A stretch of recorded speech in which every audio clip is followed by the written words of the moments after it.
오늘부터 느헤미야서 1장부터 이제 13장까지 보게 되는데요. 느헤미야 그 이름의 뜻은 하나님의 위로자. 하나님께서 나를 위로하셨다. 또 주님께로부터 위로받는다. 뭐 그런 뜻입니다. 위로자다. 하나님은 위로자다. 근데 이 느헤미야서는 이 포로 귀환과 귀환의 역사 속에 존재했던 인물입니다. 그 포로 귀환이 언제 이루어지죠? 1차 포로 귀환이 BC 538년에 이루어지죠. 그때 1차 포로 귀환 때 들어갔던 포로로 귀환했던 대표적인 인물이 이 스룹바벨이죠. 여호수아와 더불어 스룹바벨이 들어가서 그가 한 일이 뭡니까? 그가 나중에 그 예루살렘 성전을 스룹바벨 성전을 재건하는 이야기를 우리가 에스라를 공부할 때 보았죠. 그렇게 1차 포로 귀환이 포로로 잡혀온 지 70년 만에 이루어졌습니다. 그리고 나서 이제 2차 포로 귀환이 이루어지는데 2차 포로 귀환은 약 80년 가까이가 흐른 후에 이루어집니다. 그게 BC 458년 이제 이때 이루어지는데 우리 에스라서를 봤을 때 에스라서 6장과 7장 사이에 이루어지는 겁니다. 그 6장과 7장 사이의 시간적인 공간이 약 한 80년 가까이 흐른 후에 이야기가 전개되거든요. 그때 그 이 2차 포로 귀환 때 그 포로민들을 이끌고 들어갔던 사람은 이 에스라입니다. 에스라.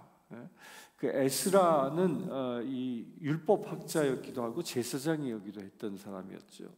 그는 이 포로로 귀환해서 이 예루살렘에 들어가서 그가 한 일은 뭐였습니까? 스룹바벨은 성전을 재건하는 일이었고 에스라가 들어가서 한 일은 말씀으로 회복시키는 일을 에스라가 했습니다. 그리고 나서 BC 444년 약 한 15년 가까이가 흐른 후에 이 느헤미야가 등장합니다. 그래서 느헤미야와 더불어 3차 포로 귀환이 이루어지는 겁니다. 그래서 이게 3차 포로 귀환까지 이루어지는데 총 몇 년이 걸립니까? 약 150여 년 정도가 소요되는 겁니다. 그러니까 느헤미야라는 이 사람은 엄밀히 따지면 유대인임에도 불구하고 그는 고향 땅을 한 번도 밟아본 사람이 아닙니다. 그러니까 이거는 자기 조상이 150년 전에 자기 조상이 포로로 잡혀와서 이 페르시아 제국에서 바사 제국에서 자리 잡고 살았고 그로부터 이민 온 지 3대에서 약 4대 정도가 흐른 후에 태어난 사람입니다. 근데 놀라운 게요. 이 느헤미야가 우리로 따지면 이 미국에 온 지 지금 제1세, 제일 첫 세대가 이 하와이의 농장 일꾼으로 조선 말에 이민 온 사람들이 있죠. 그 이후로 따진다면 몇 년이나 흘렀나요? 아마 그 비슷할 것 같아요. 그게 그렇게 따지면 이미 그때 이민 온 분들을 따지면 우리 이민사가 한 110여 년 정도 된 것 같은데 그보다 더 오래되겠네요. 그러니까 그렇게 흐른 후임에도 불구하고 이 느헤미야와 유대인들이 놀라운 것은 그들은 자기들의 민족의 정체성을 잃어버리지 않았다는 거예요. 오늘 읽은 이 말씀을 보면 느헤미야는 엄밀히 따지면 이미 그는 이 페르시아 바사제국의 고관이에요. 왕의 아주 신임받는 신하가 되어져 있습니다. 그의 직책이 뭐냐면 내가 왕의 술관원이 되었느니라. 그러니까 왕의 당시에 술관원이라고 한다면 왕이 가장 신임하는 신하라는 뜻이에요. 그러니까 이때 당시에는 왕을 암살하는 일들이 많이 생겼잖아요. 근데 암살하는 도구 중에 하나가 뭐예요? 먹는 거. 독약을 타서 음독을 해서 죽이게 하는 방법이 그 중에 하나였기 때문에 마시는 것을 관장하는 관원은 아주 자기가 신뢰하는 그런 관원을 세운단 말이죠. 그러니까 느헤미야는 그렇게 왕의 신임을 받는 자였던 겁니다. 이 얘기는 뭐입니까? 느헤미야는 이 바사 제국 페르시아 안에서 부와 권력이 보장된 사람이었다는 거예요. 조금도 부족함이 없는 사람이에요. 미국 사회로 따지면 아마 이 사람은 대통령의 비서실 안에 들어와 있는 백악관에서 거주하고 있는 그런 사람과 같은 존재예요. 그런 존재예요. 그런 존재예요. 그의 권력과 부가 보장되어 있는 사람이었는데 그는 그럼에도 불구하고 그의 마음은 늘 어디에 가 있었느냐? 자기들 조상의 땅, 하나님께서 우리 민족에게 주신 그 땅, 그 예루살렘에 그 마음이 가 있음을 우리가 보게 됩니다. 그래서 고향에서 돌아온 형제들이 고향의 소식을 전했을 때 어떻게 했다고요? 그가 말씀을 보면 내게 이르길 3절에 사로잡힘을 면하고 남아있는 자들이 그 지방 거기에서, 여기서 거기는 예루살렘이죠, 큰 환난을 당하고 능욕을 받으며 예루살렘 성은 허물어지고 성물들은 불탔다. 남아있는 백성들이 엄청난 환난을 당하고 성은 무너졌다, 성벽 또한 성문 또한 불탔다라는 참혹한 소식을 듣습니다. 이 참혹한 소식을 듣자 이 느헤미야가 보였던 반응이, 내가 이 말을 듣고 앉아 울고 수일 동안 슬퍼하며 하늘의 하나님 앞에 금식하며 기도하였다라고 얘기합니다. 그러니까 느헤미야는 유대의 그 고향 땅의 고통이 자기의 고통으로 동일시 여기고 있다라는 겁니다. 또한 그 뒤에 가면요,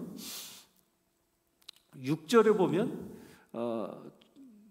종의 기도를 들으옵소서, 나와 내 아버지의 집이 범죄하여 라고 이야기하는데, 이 얘기 뭐예요? 이 느헤미야는 바사 제국에서 태어나고 자란 이민 3, 4대가 지난 그런 사람임에도 불구하고 그는 이스라엘에서 살아본 적도 없는 사람입니다. 또한 이스라엘과 북이스라엘과 남유다가 저지른 죄를 범한 사람도 아니에요. 그 자기의 조상들이 저지른 죄가 뭐였습니까? 조상들은 말씀을 거역했잖아요. 우상을 숭배했습니다. 성전에 온갖 흉한 흉물들을 세워놓고 우상을 숭배했던 그런 참혹한 죄를 저질렀죠. 여호와 하나님을 의지하지 아니하고 애굽을 의지하는 죄를 저질렀지요. 그러나 느헤미야는 그 모든 죄를 저지르지 죄를 저지르지 않은 사람입니다. 그는 어떤 사람이었어요? 바사에서 태어나서 말씀으로 잘 양육받은 사람이에요. 그래서 1장의 1절에 보면 하가랴의 아들 느헤미야의 말이라 라고 말합니다. 그러니까 자기의 아버지를 이야기하는데요, 이 이야기는 뭘 얘기하냐면 나는 아버지로부터 유대 교육을 받으며 자라난 사람이다 라는 그런 말인 거예요. 그가 유대 교육을 얼만큼 잘 받았는지는 이 기도의 내용을 통하여 분명하게 보여집니다. 뭐라고 기도합니까? 7절에 보면 주를 향하여 악을 행하여 주께서 주의 종 모세에게 명하신 계명과 율례와 규례를 지키지 아니하였나이다. 하나님이 주신 규례와 계명과 율례를 지키지 않았다. 이 말은 무엇이? 이미 느헤미야는 우리가 지켜야 할 하나님의 말씀이 무엇인지 잘 훈련받고 교육받은 사람이라는 거예요. 따라서 이 사람은요, 이 말씀의 계명과 율례와 규례를 어기지 않은 사람이었습니다. 그런데 그럼에도 불구하고 이 느헤미야는 어떻게 합니까? 나와 내 아버지의 집이 범죄했다라고 얘기합니다. 이 얘기는 뭐예요? 본인은 죄를 저지르지 않았지만 자기의 조상들이 저지른 죄를 내가 지은 죄로 동일시 여기고 있다라는 거예요. 여기서 우리가 깨달을 중요한 포인트가 하나 있습니다. 우리가 조국을 위해서, 고국을 위해서 기도합니다. 말도 합니다. 그런데 우리 이민 온 분들도 우리 대한민국의 상황을 놓고 이야기하면 이 두 파로 나누어져서 얘기하잖아요. 어떤 분은 이 민주당을, 어떤 분은 국민의당을, 이게 서로 정치적인 색깔이 또 딱 갈라져 가지고 서로가 서로를 욕합니다. 비방합니다. 그런데 그렇게 서로가 서로를 욕하는 배경에는 뭐가 있냐면요, 나는 의인이고 너는 죄인이다라는 이 배경이 있는 거예요. 나는 내가 어느 편에 속했던 거 중요하지 않습니다. 좌파에 속했든 우파에 속했든 중요하지 않아요. 어느 편에 속해 있든 나는 옳아. 그러나 너희가 틀렸어. 나는 의인이야. 그런데 너는 죄인이야 라고 정죄하고 있다라는 거예요. 이건 성경적이지 않습니다. 성경적인 것은 무엇이냐면요, 그들의 죄와 잘못을 나의 죄와 잘못으로 여기고 그 죄와 잘못을 가지고 하나님 앞에 서는 자가 성경적인 사람이라는 거예요. 따라서 성경적인 사람은요, 세상에 속해서 죄 가운데 있는 사람들을 정죄하지 않습니다. 오히려 그 죄를 내가 끌어안고 하나님 앞에 서는 것입니다. 느헤미야의 기도가 위대한 것이 여기에 있습니다. 이 느헤미야의 기도가 실제로 행동으로 옮겨진 사건이 저 십자가의 사건인 겁니다. 십자가를 지신 예수 그리스도, 그분은 죄가 태어날 때부터 없는 분입니다. 죄가 없는 정결한 분임에도 불구하고 세상에 죄 지은 모든 사람들의 죄를 대신 지시고 그들의 죄가 자신의 죄인 것처럼 여기시고 그들의 죄값을 치르시기 위하여 십자가를 지신 것처럼 느헤미야도 자기 조상들이 저지른 죄를 자기의 죄라고 고백하고 주님 앞에 나아가 금식하며 기도하고 있다라는 거예요. 이게 우리 신앙인들이 본받아야 할 중요한 자세입니다. 우리 신앙인들은 죄 지은 자를, 잘못된 길을 가는 자를 정죄하는 자가 아니라 그의 죄와 잘못을 나의 허물과 죄로 여기고 하나님 앞에 기도하는 자라는 거예요. 이게 중보자이고요, 이것이 그리스도인의 모습인 것입니다. 그래서 그리스도인들은요, 무엇을 하지 않냐면 혁명을 하지 않습니다. 세상을 바꾸기 위하여 그리스도인들은 총을 들지 않는 겁니다. 초대교회 때 그 엄청난 사람들이 약 300여 년 동안 수많은 사람들이 죽어갔습니다. 로마의 칼 앞에 순교당했습니다. 그러나 그 어떤 누구도 칼을 들고 로마 황제에게 대항하지 않았습니다. 죽으면 죽으리라 라는 그 각오로 주님 앞에 그들을 위하여 기도했던 것이죠. 우리 지난 주일날 말씀을 본 것처럼 당시 로마 총독이 그리스도인들이 어떤 사람들인지 알아보기 위하여 간첩을 보내서 그리스도 초대교회 교인들 공동체에 들어가서 그들이 어떻게 사는지 보아라, 그리고 보고서를 올리라 하니까 거기에 보고서에 뭐가 쓰여져 있었어요? 이 사람들은 이상한 사람들입니다. 자기들을 죽이려고 칙령까지 낸 황제를 위하여 기도하는 사람입니다. 이 사람들은 이상한 사람들입니다. 그 카타콤 무덤에 들어가서도 그곳에서 기뻐하며 그곳에서 행복해하며 그곳이 마치 천국인 것처럼 살아갑니다. 그 안에서 서로 사랑하며 살아갑니다. 이런 보고서가 오지 않습니까? 그를 통하여 우리가 확인할 수 있는 것이 무엇입니까? 초대교회 사람들은요, 그들이 로마를 어떻게 정복했습니까? 칼로, 창으로, 활로 정복한 것이 아니라 기도로 정복한 것입니다. 나중에 그리하여 로마가 기독교 국가가 되지 않습니까? 이게 하나님의 원칙이라는 것입니다. 하나님의 원칙. 우리 그리스도인들이 왜 기도해야 하는지, 어떤 자세로 살아야 하는지를 느헤미야를 통하여 우리에게 분명히 보여주고 있는 것입니다. 우리 지난주까지 우리 에스더서를 보았는데요, 이 에스더서와 느헤미야서는 연결되어져 있습니다. 에스더서가 쓰여진 이후에 느헤미야서가 쓰여집니다. 이 에스더서에 보면 에스더의 아들이 누구냐면 오늘 말씀 1장 1절에 나오는 아닥사스다 왕입니다. 이 아하수에로 왕의 아들이 아닥사스다 왕이에요. 이것은 곧 에스더의, 학자들은 에스더의 친아들일 것이다, 에스더의 양자일 것이다, 의견이 분분합니다. 근데 분명한 건 하여간 에스더의 아들이에요. 법적인 아들이에요. 그 법적인 이 아들이 아닥사스다 왕인데, 이 아닥사스다 왕은요, 그 당시의 역사 기록에 의하면 이 왕은 이 폭군입니다. 폭군. 아주 악한 정치를 치른 사람이에요. 악한 정치를 한 사람이라고 역사학자들은 기록하고 있어요. 그런데 놀랍게도 이 폭군이라고 기록되어져 있는 이 아닥사스다 왕은요, 유독 유대인에 한해서는 선정을 베푸는 사람입니다.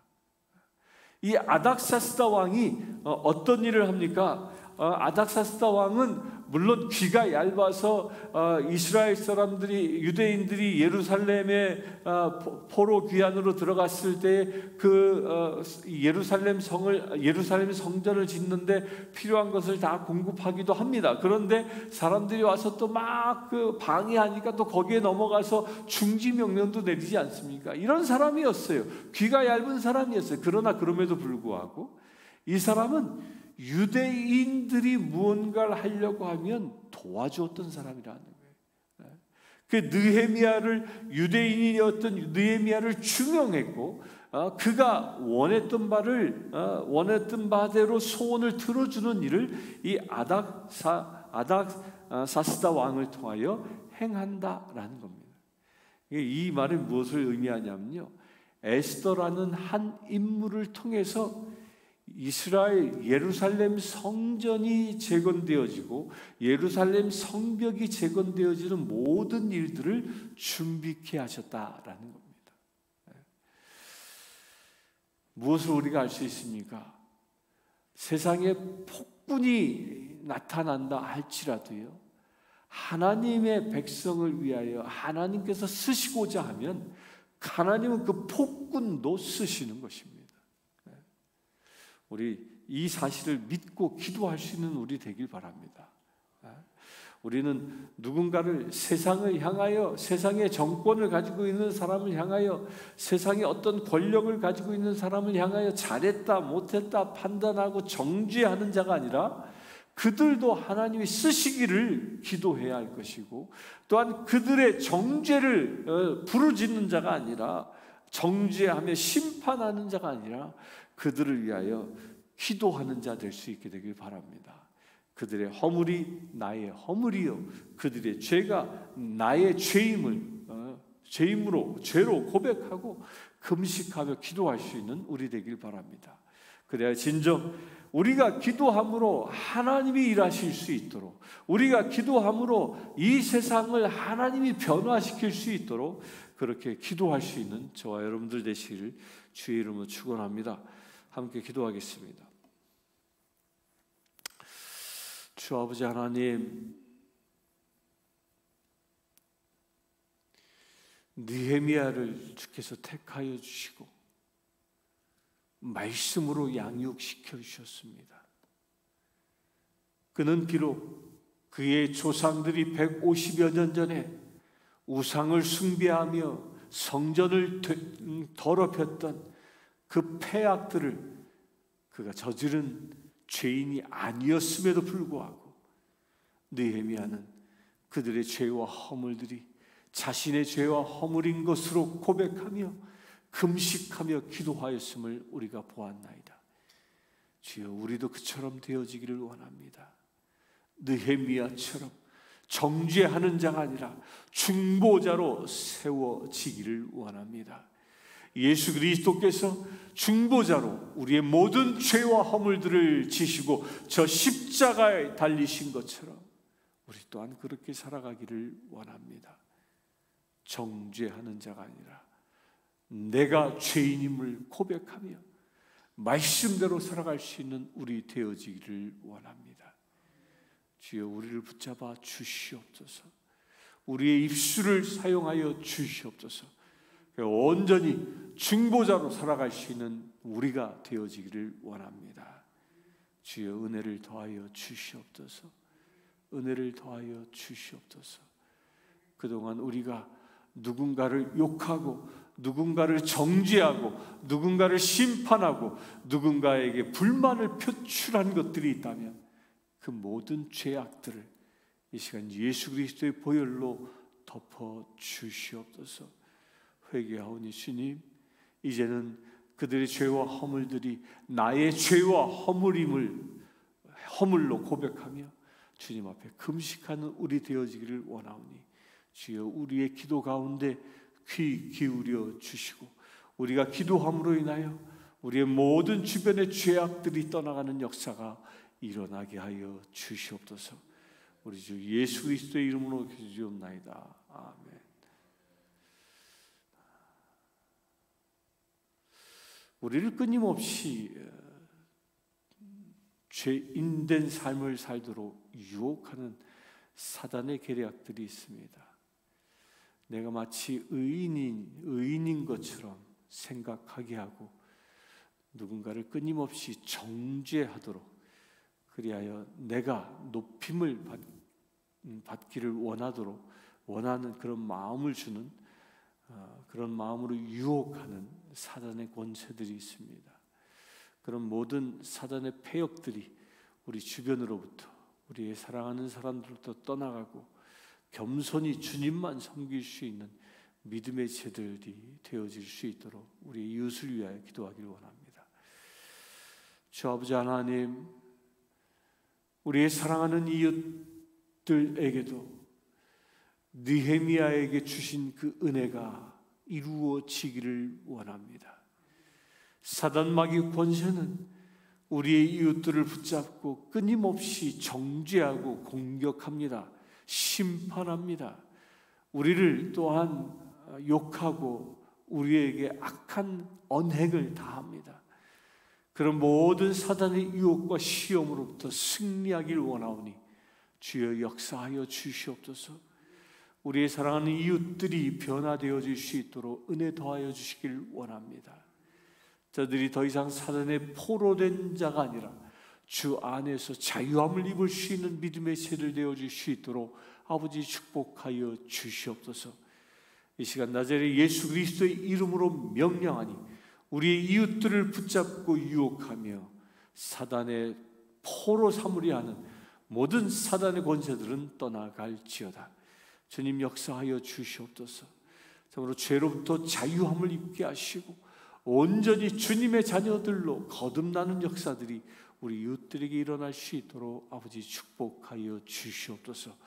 그래 아버지 하나님, 말씀과 규례와 계명을 지키며 살아갈 수 있는 믿음의 제들, 오직 하나님의 크신 사랑을 베풀며 살아갈 수 있는 믿음의 제들 되어질 수 있도록 축복하여 주시옵소서. 우리 주 예수 그리스도의 이름으로 기도드리옵나이다. 아멘.